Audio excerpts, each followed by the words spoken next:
Olá pessoal, estamos aqui para a gravação de mais um vídeo para o canal, espero que vocês estejam bem. Se você gosta desses assuntos, se você achar interessante e relevante, não deixe de compartilhar, de se inscrever no canal, de divulgar.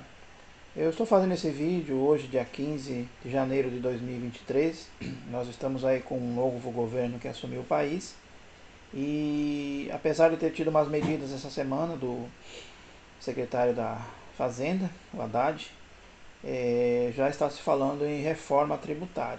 Então, para que você entenda um pouco melhor e possa compreender o nosso sistema tributário nacional, eu fiz esse vídeo destacando alguns pontos, alguns aspectos e fazendo com que você tenha mais conhecimento e entendimento sobre o assunto. Então vamos lá, pessoal.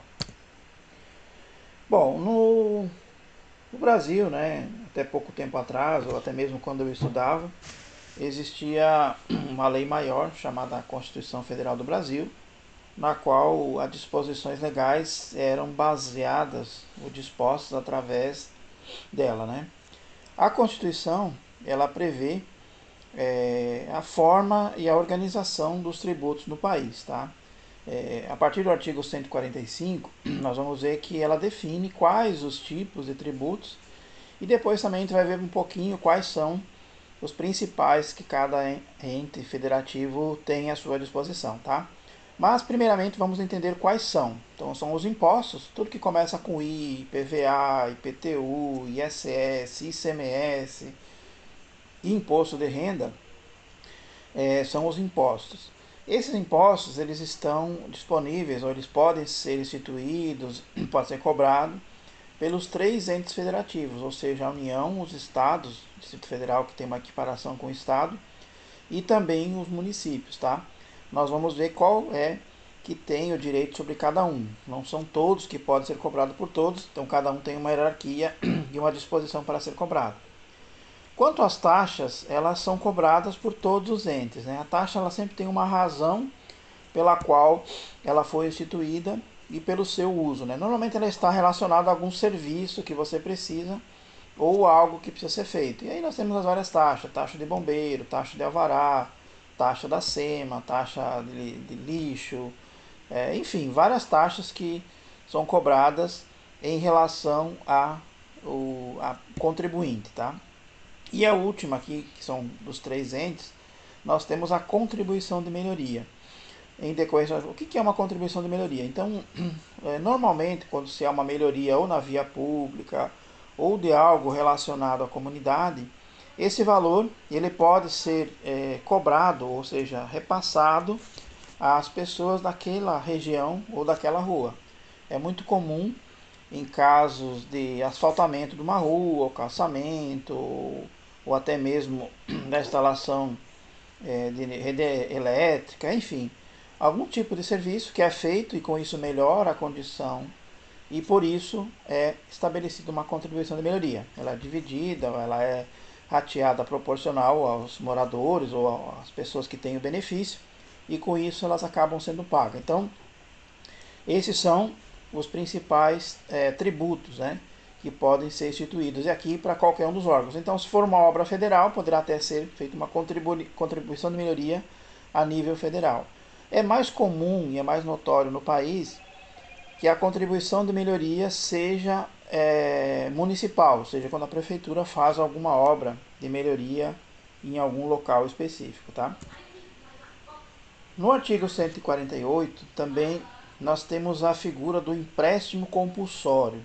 Já faz bastante tempo que já faz bastante tempo que não é instituído pela União, né? Veja que o ente federativo que pode instituir contribuição de melhoria é apenas a União. Então, os municípios e o Estado não podem instituir essa contribuição. Ela tem alguns quesitos, aqui intitulado pela União, tem a ver com calamidade pública, com guerra ou com algum investimento urgente. Então, essa contribuição de melhoria, ela pode ser feita. Nós já tivemos no passado, mas faz muitos, muitos anos, eu mesmo não me lembro qual foi a última contribuição de melhoria que foi instituída. Aliás, empréstimo compulsório, tá? Então, em alguns anos aí, antes da inflação, antes de 94, existia um empréstimo compulsório para os bancos, né? Os bancos deviam deixar certo valor de posse do Tesouro para que esse, esse empréstimo compulsório pudesse financiar toda a máquina pública. Mas atualmente não existe em vigor no país nenhum empréstimo compulsório, então não é utilizado e há muito tempo esse tipo de cobrança, tá? Mas nós temos o 149, esse sim, esse é usado grandemente e o principal deles são as contribuições sociais. Hoje eu diria que as contribuições sociais elas representam quase que um terço da arrecadação do governo federal. Ele é de exclusividade do governo e aí nós tivemos no passado, bem recente, que acabou em 2008, a CPMF, né? Por que eu estou falando esse termo? Que é muito provável que nessa reforma tributária que vão se apresentar, que seja de novo levantado ou ressuscitado um imposto parecido com esse que foi a CPMF, né? A CPMF era um imposto que era cobrado sobre as movimentações financeiras. Nós já temos um volume alto de transações bancárias feitas através do Pix, que é um sistema online. E essa geração, essa informação que é gerada é muito fácil de ser cobrada e de ser instituída. Então é bem possível que numa reforma tributária seja proposto algo em cima dessa movimentação, em cima dos recursos que são transacionados. Então toda a remessa de recursos era cobrada uma taxa, né? Começou primeiramente com o IPMF, depois não teve eficácia, mas a CPMF durou por muitos e muitos anos e era uma forma de arrecadação do governo federal. Eu chamo a atenção para esse caso porque é bem possível que tentem ressuscitar essa cobrança de imposto, já que teve e funcionou por um certo período, tá? Nesse site da Wikipédia nós temos aí a relação dos vários tributos que são cobrados no Brasil. Eu vou até acessar essa página para mostrar para vocês alguns deles. Então está aqui, ó, lista de tributos do Brasil. Wikipédia é um site que as pessoas vão contribuindo em relação a isso, né? E aqui nós temos as classificações, tá? Temos os impostos federais, e aí os principais, nós vamos ver depois: imposto de importação, imposto de renda, IPI, IOF e também o ITR, tá? Impostos estaduais, impostos municipais. Temos aqui alguns que foram extintos, tá? O AIRE, que era um adicional do imposto de renda que tinha. Esse IVVC também foi um imposto que eu cheguei a gerar guias, né, no início do meu trabalho contábil. Ainda se existia esse imposto. Ele era um imposto sobre combustíveis e era pago ao município, tá? IVVC, ele foi extinto em 1993, então hoje não existe mais. Mas o que eu queria chamar a atenção de vocês é as taxas que nós estamos comentando. Olha a quantidade de taxas que existe no Brasil, ó. Arrecadação, taxa de autorização de trabalho estrangeiro, taxa de coleta de lixo, taxa de combate ao incêndio. Olha, só de taxas tem elencado aqui mais de 29 taxas, né, que são pagas em relação às ocorrências que nós temos, tá? E aí, contribuições, temos as principais, que é sobre o lucro, né, aliás, PIS e COFINS, né, e a contribuição sobre o lucro, né, que é um imposto que está junto com o imposto de renda e acaba sendo um financiador também do governo federal. Temos as contribuições relacionadas à folha de pagamento, né, que são, além dos S's, nós temos também as contribuições para... O rural foi extinto, mas temos hoje a contribuição sobre a comercialização de produtos agrícolas, né? Temos a CID também, que é muito... você faz presente, e a contribuição previdenciária patronal. Então essa lista de impostos, tributos, fazem parte do rol de contribuições que existe, né? Uma aqui que é muito comum é a CEFEM, que é uma taxa que é cobrada em cima dos valores, né, produzidos, né, aqui principalmente na extração de minério, extração de argila, ela é cobrada em cima dessa movimentação, tá?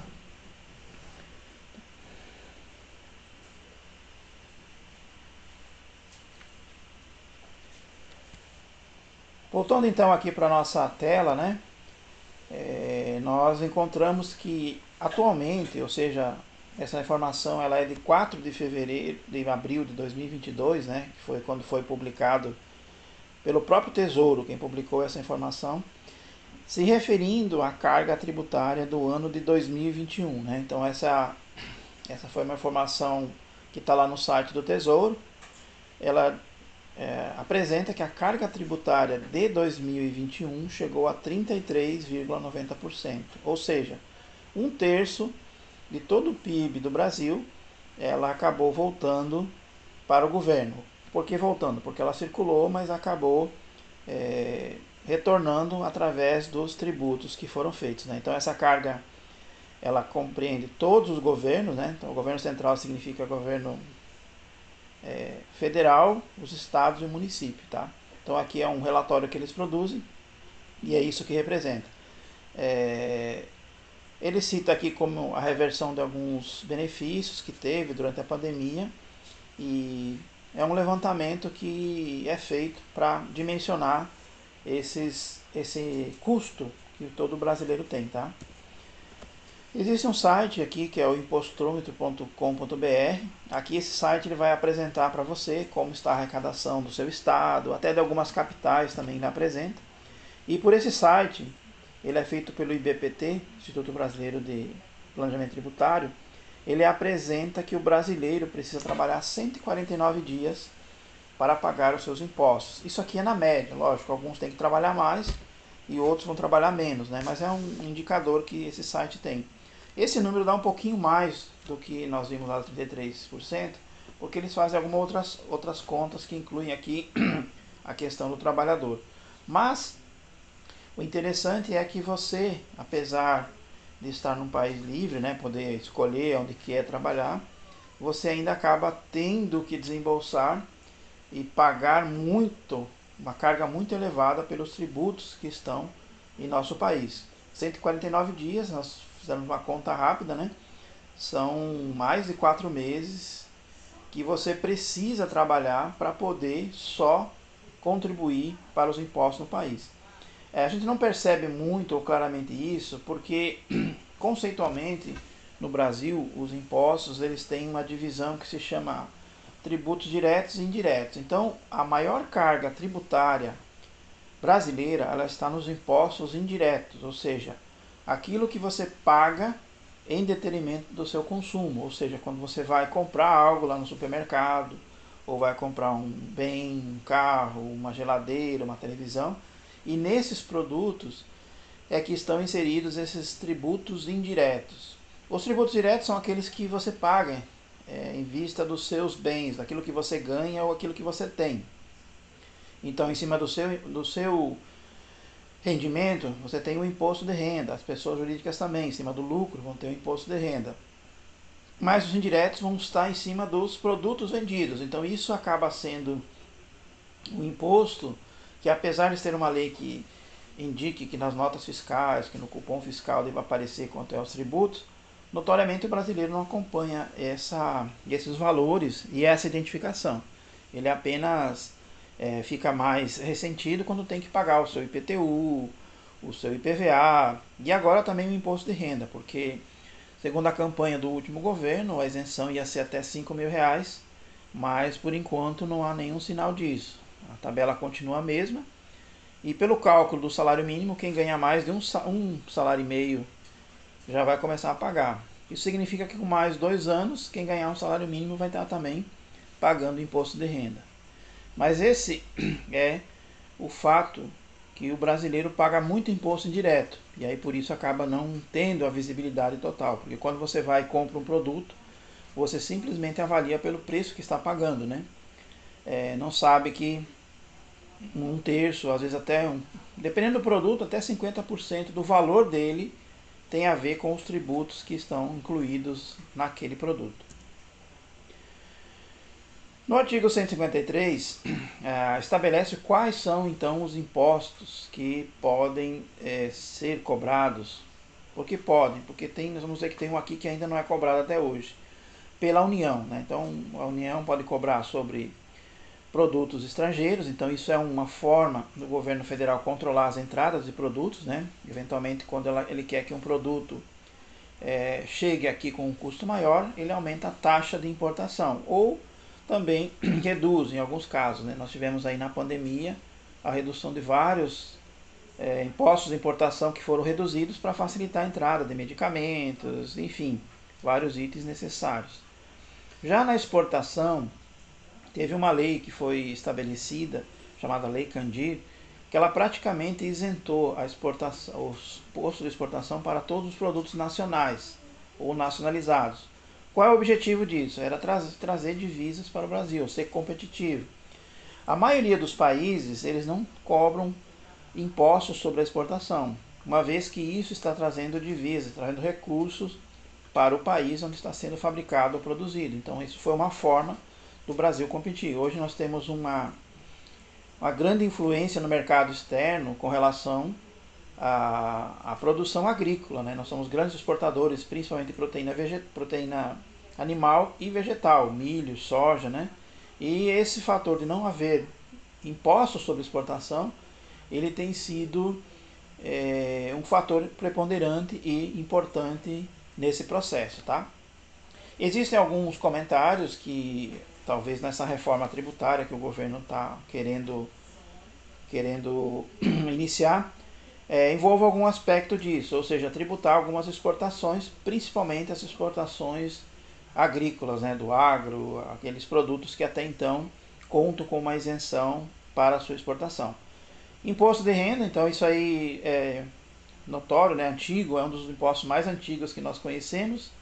Ele tem a ver com aquilo que você ganha, aquilo que você recebe, e cada vez mais pessoas têm obrigação. Inclusive, a partir de março de 2023 já está disponível o programa e todos os brasileiros devem ter a devida atenção para ver se primeiramente são obrigados e depois também fazer a sua declaração de ajuste anual, tá?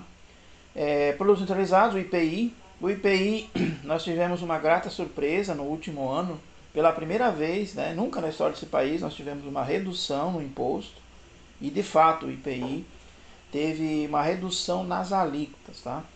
O IPI, que é um produto, é um imposto sobre o produto, uma das ideias do governo anterior era reduzir esse imposto, ou até mesmo extinguir, uma vez que ele é cobrado na primeira fase, ou seja, quando algo é fabricado, esse produto tem uma taxação de IPI. Então, se você tirar na composição inicial, logicamente, em todas as etapas daquele produto, você vai acabar não tendo esse custo na composição. Então, foi reduzido, tivemos algo interessante em relação a isso, mas já não sei como vai ficar. Talvez, inclusive, na reforma, um dos ajustes seja retornar às alíquotas anteriores. Temos também o IOF, que é um imposto sobre operações financeiras. Então, toda vez que você compra a prazo, você faz um empréstimo no banco, você contrata um seguro a prazo, essa operação está sujeita ao IOF, tá? Temos também o ITR, né? Para quem é produtor rural, ele todo ano tem que fazer essa declaração no mês de setembro, apresentar os valores e com isso fazer o recolhimento desse imposto para o governo federal. Aqui existe uma previsão no inciso 7º, que é o imposto sobre grandes fortunas. Esse imposto, ele nunca foi instituído. Então a Constituição é de 1988 e até hoje esse imposto nunca foi regulamentado. Mas isso não significa que nesse período, nesse momento, não possa ser chamada a atenção e ser feito a regulamentação desse artigo, tá? Desse inciso. Ele é um pouco ruim porque a grande fortuna é difícil estabelecer o que é uma grande fortuna. E o outro, porém, é que normalmente as grandes fortunas, quando há uma taxação em cima delas, elas migram de um país para o outro, né? A Argentina recentemente teve uma tributação sobre isso, o que culminou com a mudança das pessoas, né, da sua população, principalmente a população mais rica, para o Uruguai, né? Então o país vizinho recebeu de braços abertos aquelas pessoas com uma fortuna maior, já que lá não existia a cobrança desse imposto, tá? Já o artigo 155, ele vai falar dos impostos de competência do Estado ou Distrito Federal. Então, os estados, como impostos, eles podem receber então o ITBI, no caso de causa-morte, ou seja, de inventário, ou de doação. Então, quando há a doação de um bem, a doação de dinheiro, ou qualquer tipo de doação, esse tributo ele é de competência do Estado. Então, o Estado é que vai receber. Nós vamos ver que esse mesmo ITBI, que é quando há uma compra e venda do imóvel, ele já não é do Estado, ele é do município. Mas a questão de quando morre, por causa mortes, ou de uma doação, esse imposto é transferido, ele é de competência do Estado, tá? Outras é sobre a circulação de mercadoria, que esse é mais conhecido, ICM ou ICMS, como é chamado na maioria dos estados. Ele tem uma regulamentação para cada estado. E aqui está a maior dificuldade no Brasil em relação a esse imposto, porque cada estado tem uma regulamentação específica. Apesar de existir alguns convênios que fazem alguns ajustes em todo o território nacional, muitos estados têm legislação específicas, incentivos a um ou outro produto ou mercadoria, o que torna a prática desse modelo bem difícil. Então empresas que têm várias filiais ou vários estabelecimentos nos mais diversos locais do país, elas sentem muita dificuldade porque a cada estado tem um regulamento e esse regulamento ele tem algumas diferenças em relação aos outros regulamentos aos outros estados. Então isso realmente numa reforma tributária que pensasse na melhoria do sistema, não só na arrecadação, ela teria como preeminência fazer um ajuste de forma que isso fosse único, que a legislação em relação às cobranças do ICMS fossem únicas, que não houvessem legislações próprias, e isso facilitaria a vida de todos, com certeza, os empresários e proprietários de negócios. Tá? Temos também imposto sobre a propriedade de veículos automotores, o chamado IPVA, né? Inclusive início do ano. É o momento de pensar nisso, né? De pagar o IPVA. E isso é de competência do Estado, né? Então é o Estado que cobra o IPVA dos seus veículos, né? E aí há alguns estados interessantes, enfim, há várias políticas em relação à cobrança, tá? Agora nós vamos ver os impostos de competência do município, tá? No município nós temos o IPTU, né? Conhecido, todos os municípios têm a sua arrecadação. Uma das maiores arrecadações em torno do IPTU, né? Sobre a propriedade. Temos também o que eu falei anteriormente da transmissão intervivos, né? Então quando você compra um imóvel, sendo ele rural ou urbano, você precisa pagar o ITBI. E esse ITBI é de competência do município, tá? Isso não interessa qual é quem é que está comprando, quem está vendendo, mas qualquer transferência intervivos é cobrado pelo município. E temos também aqui o ISS ou ISQN para alguns municípios, que é o Imposto sobre Serviços. Então veja bem, as mercadorias têm de competência do Estado, que é o ICMS, já os serviços são de competência do município. Tá? E aí existe a lei complementar, que ela define muito claramente isso. Sempre houve um questionamento com relação a essa lei, porque em alguns períodos anteriores existia algumas empresas que colocavam a sua sede em um município e trabalhavam em outro município, né? E originalmente essa lei determinava que o imposto, que o ISS, devia ser recolhido no município onde estava a sede da empresa.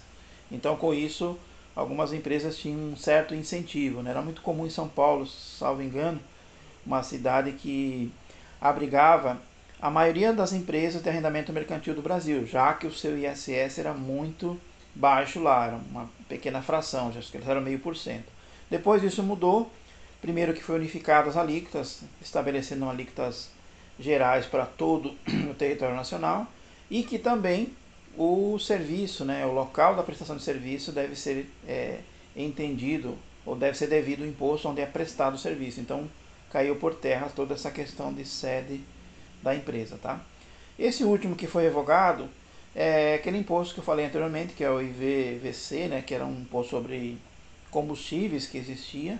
Eu cheguei até a fazer guia desse imposto, mas logo foi revogado. Em 1993 ele deixou de existir e não existe mais no nosso universo jurídico atual, tá? Chegando para o finalmente, pessoal, queria mais uma vez lembrar, você que está assistindo, se você achou relevante, não esqueça de curtir o vídeo, de divulgar para os seus amigos e deixar seu comentário. Se você quiser que a gente esclareça outros aspectos, também faça contato. É muito importante para nós saber como que você está recebendo esses vídeos, tá? Elementar para todo tributo são esses aspectos, tá? Todo tributo ele tem que ter um fato gerador, então um fato gerador estabelecido em lei. Ele vai dizer quando há a ocorrência daquele imposto, então ele vai deixar bem claro, olha, esse imposto vai ocorrer na seguinte situação, então ele precisa estar bem claro e bem definido. Além do fato gerador, nós temos a base de cálculo. Então, o próprio legislação vai dizer qual é a base de cálculo, em cima de qual montante ele deve ser calculado. Então, se for o IPVA, é o valor do veículo na FIP, é o valor tal atribuído, enfim, ele que vai estabelecer. Se for circulação de mercadoria, o valor da venda, enfim, ele vai estabelecer qual é a base de cálculo. Além da base de cálculo, precisa existir uma alíquota, ou seja, um percentual pelo qual vai ser aplicado em cima daquela venda, né? Então, quando se aplica a alíquota, ela vai gerar um valor devido. Notoriamente existe no Brasil alguns impostos que são cumulativos e outros não cumulativos. Cumulativo significa que você acumula, que você paga sempre sem ter crédito. Não cumulativo significa que você pega o crédito da operação anterior, tá? Então vários tributos têm essa procedência, né? Isso foi uma reforma interessante que foi feita e o principal deles, que é o ICMS para o Estado, ele é não cumulativo, ou seja, o imposto que é pago na operação anterior, ele é descontado da próxima operação. Então ele só paga, na verdade, sobre a diferença. Logicamente que como nós temos variações de alíquotas, esse efeito pode ser um pouco maior, mas ele é não cumulativo. Mas outros são cumulativos, então toda vez que você ocorrer uma operação, você precisa pagar, né? E aí tem IPVA, que é cumulativo, o transmissão, cada vez que você transmite, você vai gerar o pagamento dele, tá? Além disso, nós temos também o prazo de apuração, então a lei vai determinar se a apuração é mensal, se é semanal, se é diária, então dependendo do tipo do tributo, ele vai estabelecer a forma de apuração. Nós já tivemos a apuração de ICMS descendial, a apuração de IPI descendial, a apuração mensal, a apuração quinzenal. Então tudo isso a lei vai estabelecer e vai fazer com que o contribuinte apure. E por último, o vencimento. Então essas são as regras básicas para todo o tributo. Fato gerador, base de cálculo, alíquota, prazo de apuração e também seu vencimento. Pessoal, o vídeo vai ficando por aqui. Obrigado a todos que estão aí e até a próxima.